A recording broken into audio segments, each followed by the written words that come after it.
Hello friends, welcome to খেল দুনিয়া। সবেমাত্র মরশুম শেষ হয়েছে মোহনবাগানের। এখন থেকে কিন্তু আগামী মরশুমের দল গঠনের কাজ শুরু করে দিয়েছে মোহনবাগান।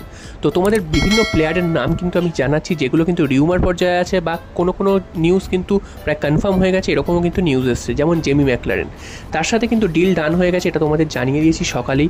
এবং তার সাথে কিন্তু 3 বছরের অর্থাৎ 2+1 এইভাবে কিন্তু ডিল ডান হয়েছে। এবং তার স্যালারি কিন্তু প্রায় 4 থেকে 5 কোটি টাকা পার ইয়ার হবে। তার মার্কেট ভ্যালু 14 থেকে 15 কোটি টাকা দেখাচ্ছে ঠিকই, তবে তার স্যালারি কিন্তু 4 থেকে 5 কোটি টাকা হবে। এটা কিন্তু তোমাদের সকালেই জানিয়ে দিয়েছি। তো এই প্লেয়ারটি যদি মোহনবাগানে আসে, তাহলে মোহনবাগানের স্ট্রাইকিং লাইন আপ কিন্তু খুবই শক্তিশালী হবে, বোঝাই যাচ্ছে।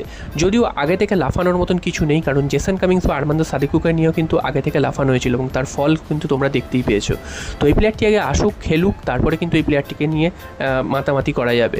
তো এই প্লেয়ারটির যদি তোমরা ভিডিও দেখে থাকো ইউটিউবে বা বিভিন্ন জায়গায়, সেখান থেকে দেখবে যে এই প্লেয়ারটিও কিন্তু জেনারেলি বক্স স্ট্রাইকার হিসেবেই তিনি খেলেন, অর্থাৎ জেসন কামিংসের মতনই। তিনি যে বাড়তি লোড নিয়ে খেলেন বা তিনি ড্রিবল করতে পারেন খুব ভালো, বা মাঝমাঠ থেকে তিনি খেলা পরিচালনা করতে পারেন, সেরকম কিন্তু তিনি নয়।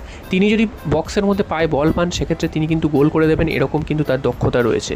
তো অস্ট্রেলিয়ার হয়ে তিনি কিন্তু খেলেছেন এবং বিশ্বকাপেও তিনি খেলেছেন, এবং বিশ্বকাপে তিনি 3টে ম্যাচেও নেমেছেন অস্ট্রেলিয়ার হয়ে। তো বুঝতেই পারছো এই প্লেয়ারটি কত ভালো মানের প্লেয়ার। এবং অস্ট্রেলিয়ার যে এ লিগ হয়, সেখানেও তিনি সর্বোচ্চ স্কোরার হয়েছেন পরপর 4 মরশুম। তো এই প্লেয়ারটিকে নেওয়ার জন্য মোহনবাগান ঝাঁপিয়েছে এবং প্লেয়ারটিকে প্রায় সই করিয়ে নিয়েছে, সেটাই কিন্তু খবর। তো এই খবরটা তোমাদের সকালেই জানিয়েছিলাম। তো আরও একটা খবর জানাই, সেটা হচ্ছে কোচ নিয়ে। আগামী মরশুমের কোচ কি হাভাস থাকছেন, এটা একটা বড় প্রশ্নচিহ্নের সামনে এসেছিল। কারণ হাভাস এই মরশুমেও যখন কোচ হন, প্রায় মিড সিজনে এসে কোচ হন, এবং তারপরে তিনি অসুস্থতার জন্য বেশ কিছুদিন বাইরে ছিলেন, কয়েকটা ম্যাচে তিনি ডাগ আউটে থাকতে পারেননি। তো তখনই প্রশ্ন এসেছিল তার শারীরিক কন্ডিশন অতটা ভালো নেই যে তিনি এতটা ধকল নিতে পারবেন। এবং মরশুমের শেষ ম্যাচের হওয়ার পরেও হাভাস কিন্তু একটা জল্পনা উস্কে দিয়েছিলেন, সেটা হচ্ছে তিনি হয়তো সামনের মরশুমে কোচ থাকবেন না। আবার তিনি একটা জায়গাতে বলেও ছিলেন যে ম্যানেজমেন্টের সাথে কথা বলেই ডিসিশন নেবে তিনি কোচ থাকবেন না টিরি হয়ে দলের সাথে থাকবেন।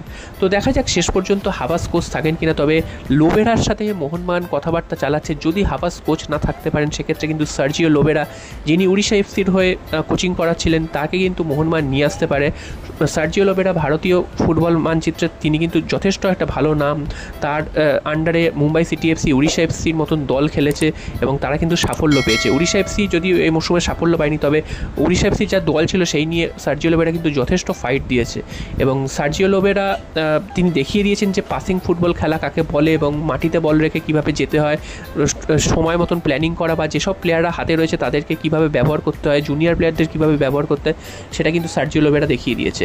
তো সেটাই কিন্তু এই মুহূর্তে উঠে এসেছে। যদি কোনো কারণে হাভাস আগামী মরশুমে মোহনবাগানের কোচ না থাকতে পারেন, সেক্ষেত্রে সার্জিও লোবেরাকে মোহনবাগান ট্রাই করতে পারে, এবং সার্জিও লোবেরার সাথে মোহনবাগান কথাবার্তা চালাচ্ছে বলেই শোনা যাচ্ছে।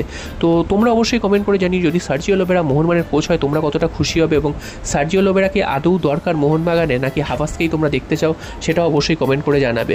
তবে সার্জিও লোবেরার পারফরমেন্সের থেকে হাভাসের পারফরমেন্স কিন্তু অনেকটাই ভালো। তিনি মিড সিজনে দায়িত্ব নিয়ে মোহনবাগানকে প্রায় চ্যাম্পিয়ন করিয়ে দিয়েছিলেন, লিগ শিল্ড এবং আইএসএল কাপের ফাইনালেও তুলেছিলেন। তো সেরকম একজন কোচ যদি থাকেন, সেক্ষেত্রেও মোহনবাগানের ভালো হবে। তিনি হাতের তালুর মতন চেনেন দলটাকে, এবং যদি লোবেরা আসে, সেক্ষেত্রেও কিন্তু লোবেরা খুবই ভালো একজন কোচ এবং তিনিও দলটাকে নতুনভাবে গড়বেন। তো দেখা যাক শেষ পর্যন্ত লোবেরা মোহনবাগানের